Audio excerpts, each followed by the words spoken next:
Welcome to Brain Child IAS Academy. आज मैं आपके साथ फिर से एक करंट के एक नए टॉपिक को डिस्कस करूंगा जो आपके UPSC, BPSC और अदर सिविल सर्विसेज एग्जामिनेशन के लिए बहुत ही इम्पॉर्टेंट होगी। तो आज का टॉपिक है लॉन्चिंग ऑफ चंद्रयान 3। अभी अभी न्यूज़ में आया है ना कि आज के दिन चंद्रयान 3 को लॉन्च किया गया है इसरो के द्वारा, इंडियन स्पेस रिसर्च ऑर्गेनाइजेशन के द्वारा चंद्रयान 3 को लॉन्च किया गया है श्रीहरिकोटा से, जो आंध्र प्रदेश में है। तो यहाँ पे हम लोग समझेंगे कि चंद्रयान मिशन क्या है ना, और इसके पहले कौन कौन से सैटेलाइट लॉन्च किए गए चंद्रयान मिशन के तहत, है ना, और चंद्रयान 3 का क्या ऑब्जेक्टिव है, जो आज लॉन्च किया गया उसका ऑब्जेक्टिव क्या है, उसका पर्पस क्या है ना, इन सारी चीज़ों को हम समझेंगे। साथ ही साथ चंद्रयान 3 में कौन कौन से कंपोनेंट यूज किए गए, कौन कौन से मॉड्यूल यूज किए गए हैं और हर मॉड्यूल का क्या फंक्शन है उसको हम यहाँ पे डिस्कस करेंगे। तो सबसे पहले चंद्रयान मिशन के बारे में जानते हैं। चंद्रयान मिशन की शुरुआत 2008 में की गई, जब पहली बार चंद्रयान 1 सैटेलाइट को चंद्रयान मिशन के तहत भेजा गया। तो चंद्रयान मिशन का पर्पस है चंद्रमा के सरफेस को स्टडी करना, उसके इन्वायरमेंट को स्टडी करना, वहाँ पे जो लाइफ की पॉसिबिलिटी बन सकती है उसको स्टडी करना। साथ ही साथ आपको पता है कि जो मून है वो अर्थ का नेचुरल सैटेलाइट है और मून का जो फॉर्मेशन हुआ है वो अर्थ से अलग होकर वो हुआ है। बिग बैंग थ्योरी के तहत जो मून है वो कैसे बना, अर्थ से अलग होकर, यानी जो मटेरियल अलग हुआ और जो कूल हुआ वो अर्थ से ही अलग हुआ।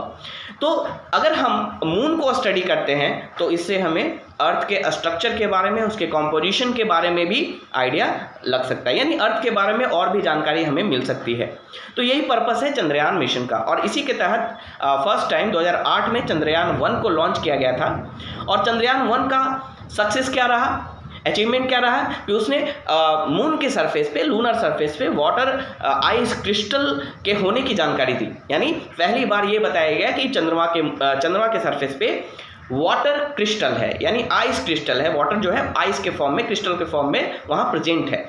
तो लाइफ को सर्वाइव करने के लिए, यानी लाइफ के लिए जो one of the important component है वाटर, वो चंद्रमा पे मौजूद है। इसकी जानकारी चंद्रयान 1 ने दी, ये उसका अचीवमेंट रहा। 2019 में चंद्रयान 2 को लॉन्च किया गया और चंद्रयान 2 के साथ एक दिक्कत आ गई कि लॉन्च होने के कुछ दिन बाद ही जो चंद्रयान 2 था उसका जो लैंडर था वो उसका पृथ्वी के साथ कनेक्शन टूट गया और वो नष्ट हो गया। और लेकिन जो ऑर्बिटर भेजा गया था, जो चंद्रमा का ऑर्बिट कर रहा था, जो चंद्रमा के चारों तरफ घूम रहा था, वो अपना काम करता रहा और उसने कई सारे तस्वीरें भेजी, पृथ्वी की कई सारी तस्वीरें भेजी, है ना। तो ये ऐसा नहीं बोल सकते हैं कि पूरी तरह से फेल्योर था। हाँ, वहाँ उसका लैंडर सक्सेसफुल नहीं रहा, बट जो ऑर्बिटर है वो अपना काम करता रहा। और आज 14 जुलाई को 2023 को चंद्रयान 3 को लॉन्च किया गया। और चंद्रयान 3 का जो पर्पस है, मेन पर्पस है, वो चंद्रमा के सरफेस को स्टडी करना, उसके एनवायरनमेंट को स्टडी करना, वहाँ कौन कौन से मिनरल्स हैं उसके रॉक और सॉइल में, उसको स्टडी करना, और साथ ही साथ एक और एक्सपेरिमेंट करना है।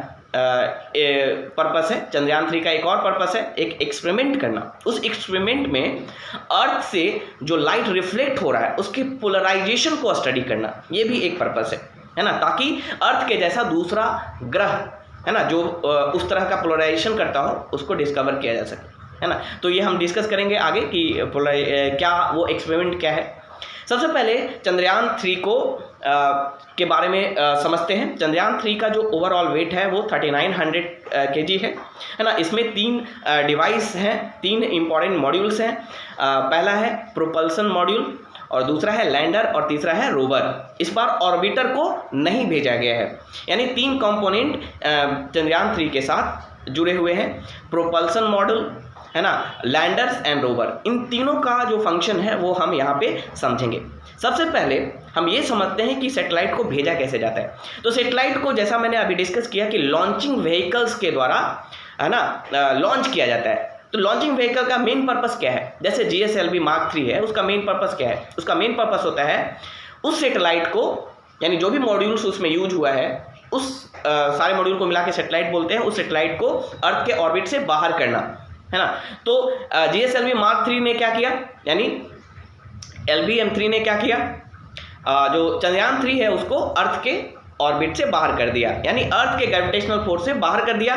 और वो मून के अर्थ के ग्रेविटेशनल फोर्स से बाहर होते ही वो जो सैटेलाइट है वो रॉकेट से यानी लॉन्चिंग व्हीकल से अलग हो गया और वो मून के ग्रेविटेशनल फोर्स में, ग्रेविटेशनल जो फोर्स है उसका जो ऑर्बिट है उसमें चला गया, यानी मून के ग्रेविटेशनल फोर्स में वो चला गया। और मून के ग्रेविटेशनल फोर्स में जाते ही जो प्रोपल्सन मॉड्यूल है, प्रोपल्सन मॉड्यूल एक बॉक्स है, एक रेक्टेंगुलर बॉक्स है जिसके ऊपर लैंडर माउंटेड है, यानी प्रोपल्सन मॉड्यूल एक माउंटिंग डिवाइस है जिसपे लैंडर और साथ साथ रोवर माउंटेड है ना, रखा हुआ है। तो प्रोपल्सन डिवाइस क्या है, एक रेक्टेंगुलर बॉक्स है जिसके ऊपर लैंडर और रोवर रखे हुए हैं। तो जैसे ही सैटेलाइट, यानी इन सारे को मिला के सैटेलाइट बोला जाता है, जैसे ही सैटेलाइट मून के ग्रेविटेशनल फोर्स में गया तो जो प्रोपल्सन मॉड्यूल है वो मून का है ना रोटेशन करना स्टार्ट कर दिया, है ना। और मून के सरफेस से लगभग 100 किलोमीटर ऊपर, है ना, मून का रोटेशन उसने स्टार्ट कर दिया। अब कुछ समय बाद क्या होता है कि जो लैंडर है, जो प्रोपल्सन मॉड्यूल के ऊपर माउंटेड है, रखा हुआ है, वो प्रोपल्सन मॉड्यूल से अलग हो जाएगा और सेफली लैंड करेगा कहाँ पे, मून के सरफेस पे। तो लैंडर क्या है, एक ऐसा बॉक्स है, रेक्टेंगुलर बॉक्स, जो मून के सरफेस पे लैंड करता है। उसमें 4 लेग्स होते हैं और उसके थ्रू वो सेफली मून के सरफेस पे सेफली लैंड करता है। तो लैंडर का काम क्या है, लैंडर के साथ बहुत सारे डिवाइसेस अटैच होते हैं, है ना। उसका मेन काम क्या है, जो अभी लैंडर भेजा गया है मून पर, उसका नाम है विक्रम लैंडर। और लैंडर का मेन काम है लैंडर के सरफेस को स्टडी करना, मून के टेम्परेचर को स्टडी करना, है ना। साथ ही साथ मून का जो क्वेक्स है, जैसे अर्थ क्वेक्स होता है, यानी अर्थ पे जो भूकंप आता है उसे अर्थ क्वेक बोलते हैं, उसी तरह मून पे जो भूकंप आता है उसे मून क्वेक्स बोलते हैं। तो मून के क्वेक्स को स्टडी करना, साथ ही साथ मून के इन्वायरमेंट में जो गैसेज हैं उनको स्टडी करना। तो लैंडर्स का मेन काम ये है। लैंडर के साथ ऐसे ऐसे डिवाइस अटैच हैं जो ये 3 काम करेंगे, यानी चंद्रयान 3 के साथ जो विक्रम लैंडर गया है वो 3 काम करेगा। सरफेस, जो मून का जो सरफेस है उसका टेम्परेचर डिटेक्ट करेगा, स्टडी करेगा, साथ ही साथ मून क्वेक्स को स्टडी करेगा, और साथ ही साथ मून के इन्वायरमेंट में जो गैसेस है उनको भी स्टडी करेगा। तो this is about lander. Lander के साथ एक और डिवाइस होता है जिसे बोलते हैं रोवर। रोवर मतलब चलना, एक ऐसा डिवाइस जिसमें व्हील लगा हुआ है और उस व्हील के थ्रू वो रोव करेगा, घूमेगा, है ना। तो वो रोवर का मेन काम क्या है, रोवर के साथ बहुत सारे डिवाइस होते हैं जिसका मेन काम होगा मून के सॉइल में या रॉक में कौन कौन से मिनरल्स हैं उसको जांचना, उसको स्टडी करना कि कौन कौन से मिनरल है। साथ ही साथ मून का सरफेस का केमिकल कंपोजिशन कैसा है उसको चेक करना। ये रोवर का काम है ना। और रोवर का नाम है प्रज्ञान।